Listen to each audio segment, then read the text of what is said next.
There are only a few moments in life when you realize the person you married has been standing between your family and disaster, and still chooses himself. I know exactly when that moment came for me.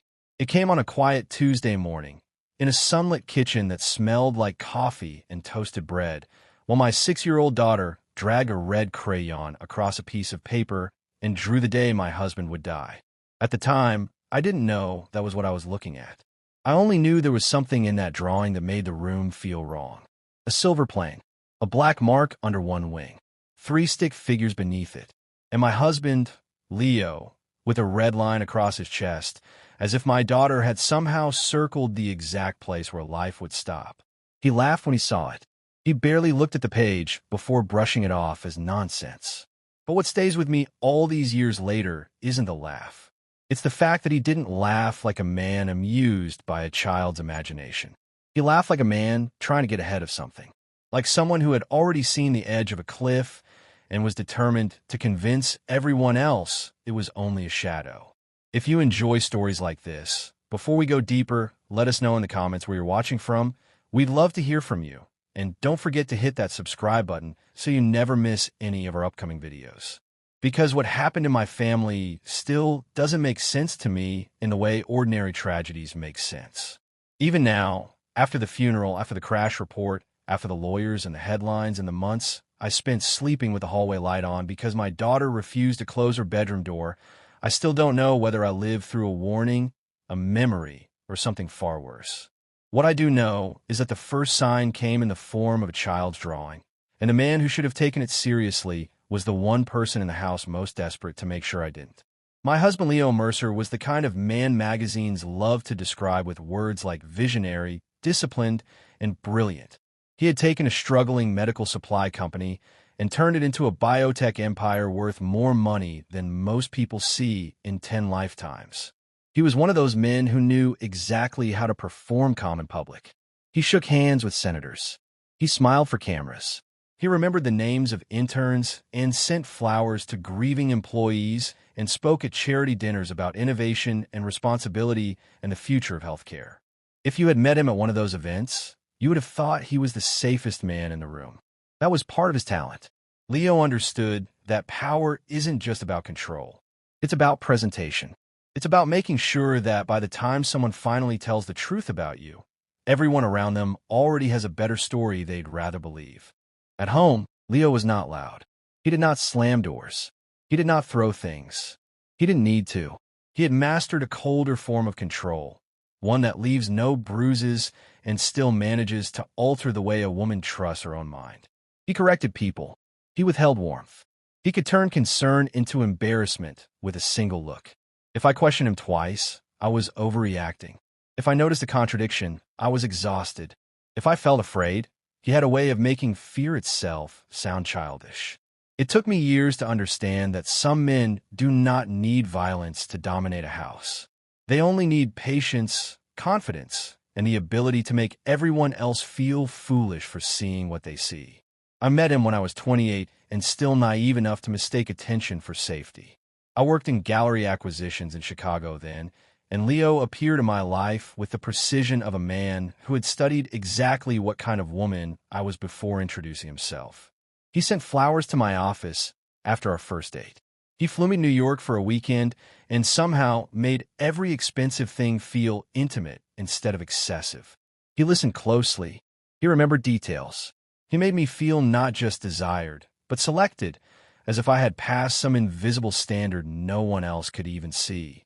By the time I realized that being chosen by a man like Leo meant slowly shrinking around his needs, I was already pregnant with our daughter and living in a glass-walled house outside Seattle, where every room seemed designed to remind me how much of my life now belonged to him. Then Maya was born, and for a while I thought motherhood might break whatever spell Leo had over the atmosphere in our home. Maya was not like other children I knew. She was quiet, observant, and strangely precise. She did not chatter. She did not invent elaborate imaginary worlds. She sat in silence, noticed everything, and then occasionally said something so direct it felt as if she had been standing in the center of the room collecting truths the adults were too distracted to see. Even as a toddler, she had a habit of studying faces before she spoke, as if she understood that words mattered more when you chose them carefully. By 6, she could unsettle grown people without even trying. She would ask a visitor why they were sad before anyone had mentioned a death in the family. She would tell me she knew I had cried in the shower, even when I had made sure she was asleep. There was nothing theatrical about her. That was one of the reasons the drawing frightened me so much. Maya was not a dramatic child. If she put something on paper, it was because it had settled somewhere inside her and would not leave.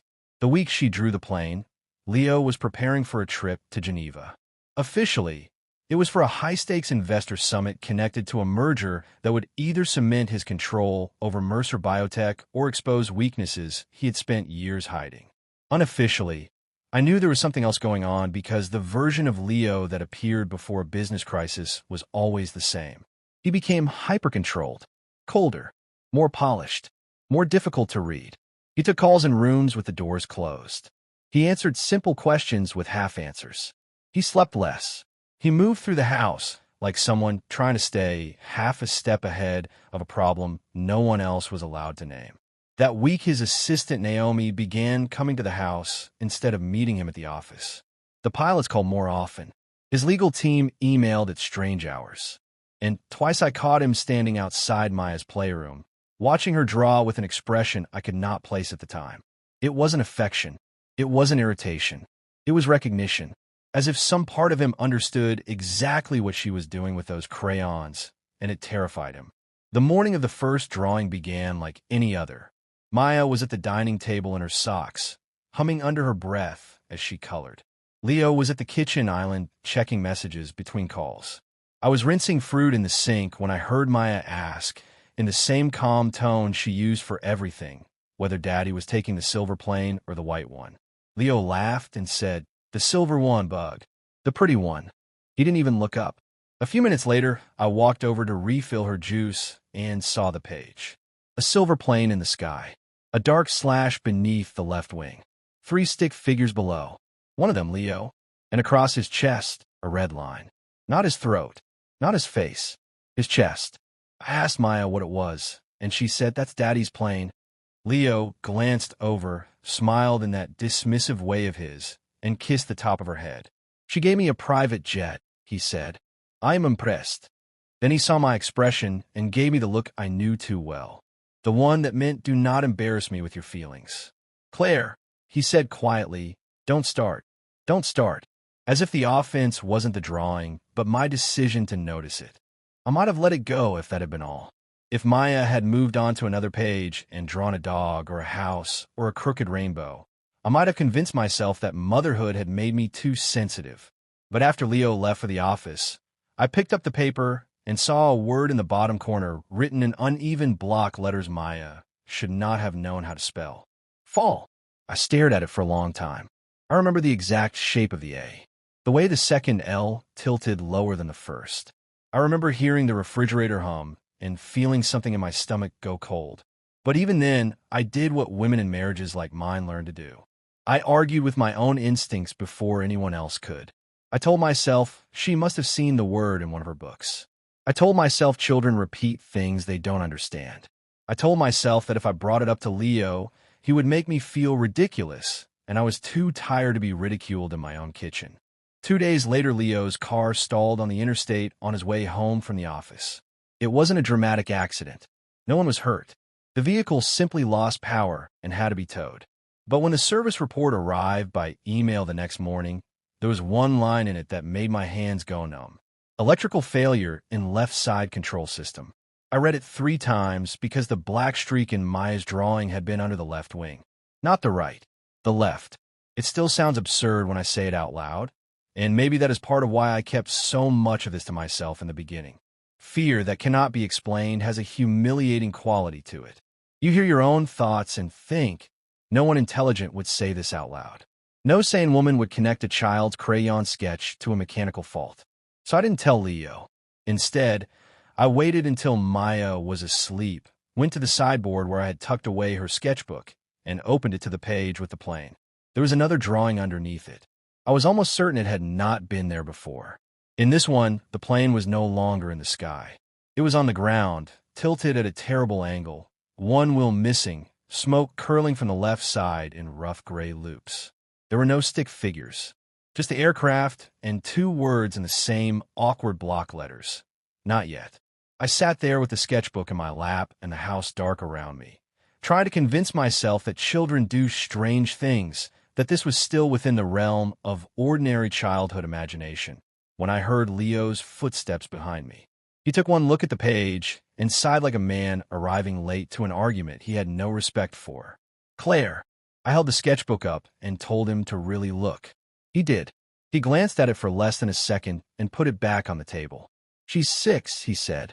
Leo, the car. The car stalled. The left side control system failed." He pinched the bridge of his nose and gave me a smile that managed to be both patient and insulting. "You cannot possibly be connecting those two things."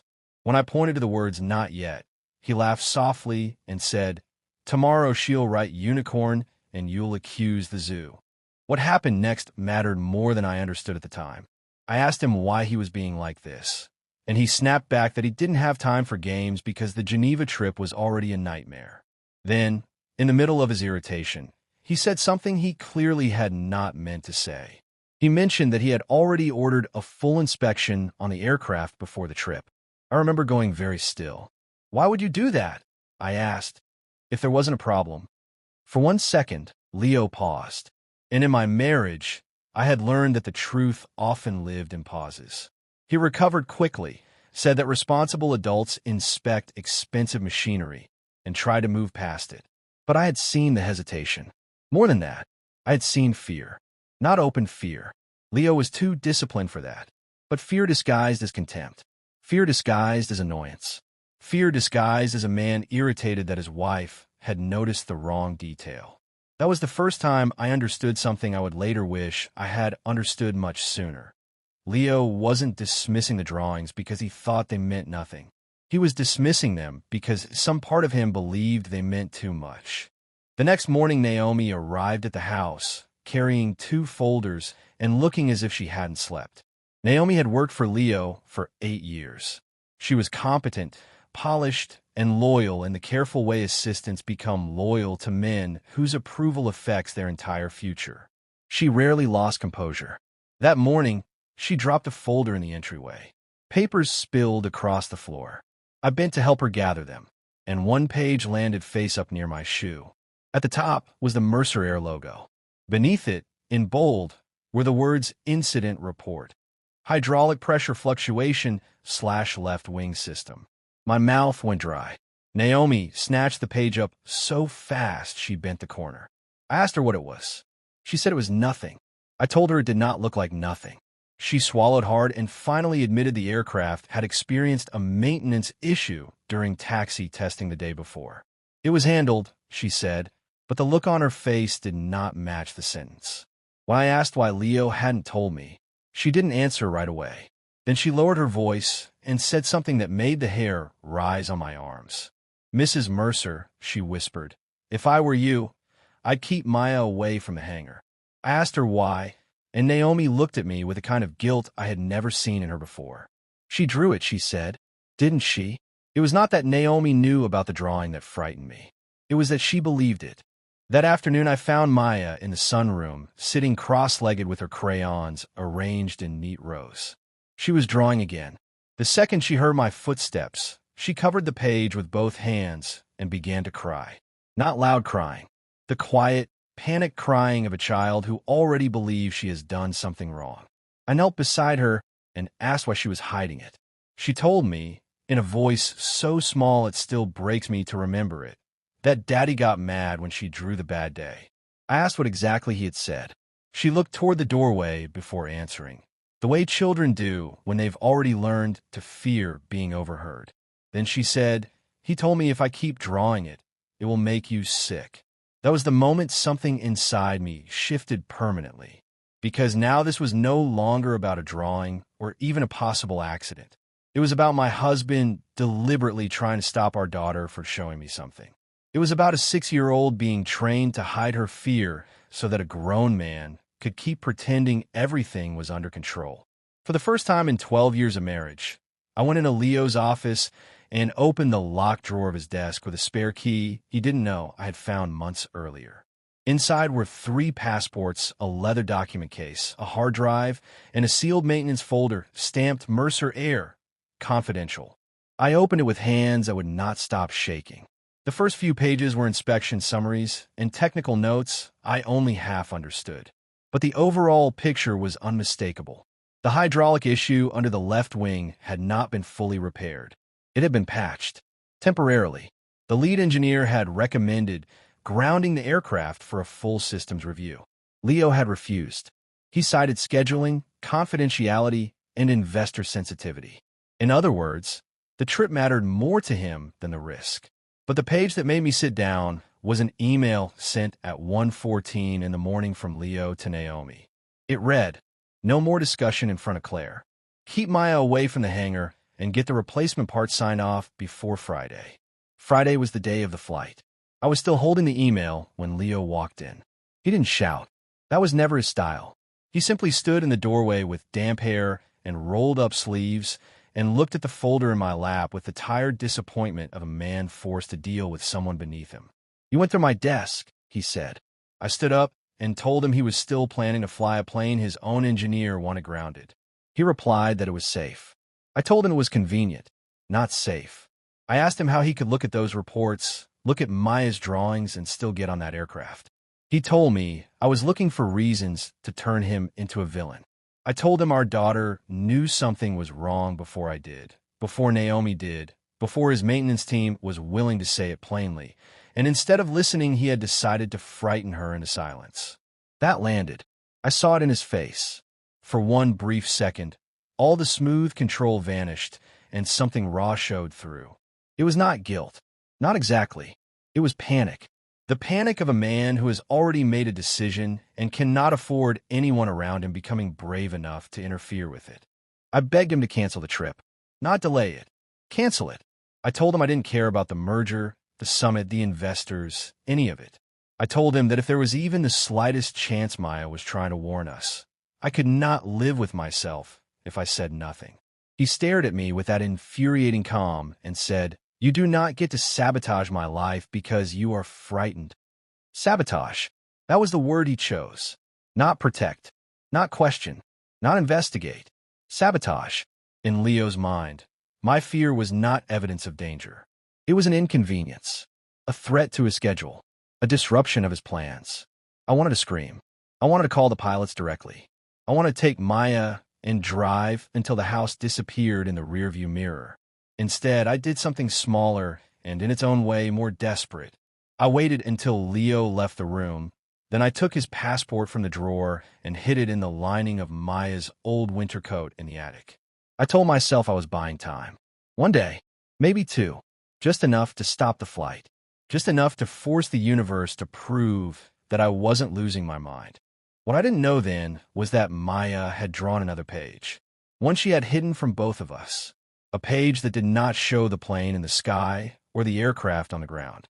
It showed the aftermath, the cost, the part of the story I would only understand when it was already too late. Leo discovered the missing passport at 4:50 the next morning. He was due at the private airfield by 6. Within minutes, the entire house was awake. Drawers were opened, garment bags dumped out. Naomi was on speakerphone, trying to delay customs clearance. Leo moved through the bedroom with a kind of contained fury that was somehow more frightening than shouting would have been. He turned to me once and asked if I had taken it. There are moments in a marriage when every future hangs on a single answer. If I admitted it, whatever remained between us would be over in that instant. If I lied, I could still pretend this was salvageable. So elite. I said no. He stared at me for a long time, then gave me a smile I still see in my sleep. "Fine," he said.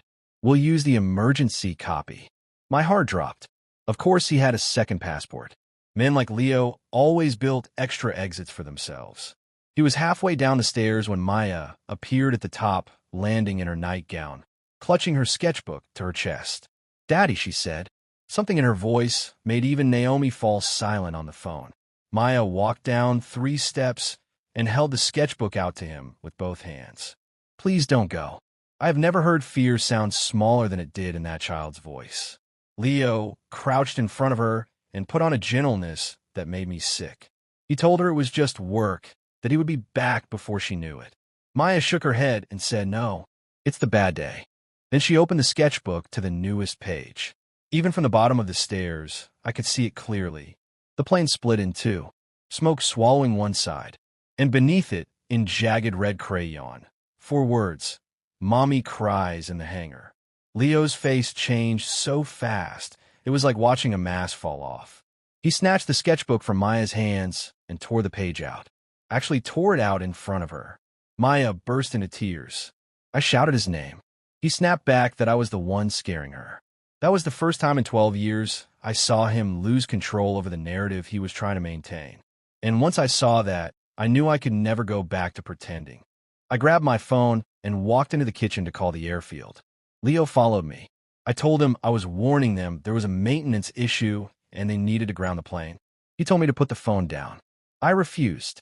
He lowered his voice and told me to think very carefully about what would happen if I made that call. Maybe he meant scandal. Maybe he meant divorce. Maybe he meant financial ruin. I don't know, because in that moment all I could think was that he still intended to board that aircraft even after seeing Maya cry, even after seeing the drawing, even after hiding the reports from me. I dialed the number. Leo crossed the room and knocked the phone out of my hand so hard it hit the marble floor and slid under the island. The house went silent. Maya was crying upstairs. Naomi was listening from the line. And then Leo said something that changed everything. He looked at me with a face I barely recognized and whispered, "You think I don't know what she saw?" For 1 second, I forgot how to breathe. He closed his eyes as if he had said too much, turned, and walked out of the kitchen. By the time I reached the driveway, his car was already gone. The crash happened at 8:13 that morning. Not over the ocean. Not over Europe. Not somewhere distant enough to make grief feel abstract. It happened during takeoff. Less than 40 seconds after liftoff, the left wing lost hydraulic control. The pilot tried to abort. The aircraft clipped the runway barrier, spun, and tore open against a service embankment beyond the airfield. By the time the first emergency alerts reached local stations, I was already in the car with Maya in the back seat and Naomi beside me. None of us spoke on the drive. There are some silences that are too full for words. The smoke was visible from the highway, thick and black against the morning sky. I remember security officers trying to hold people back.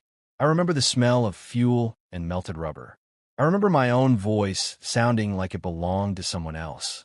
And then, beside the hangar wall, half-soaked in fire-suppressant foam, I saw a torn sheet of paper lying on the concrete.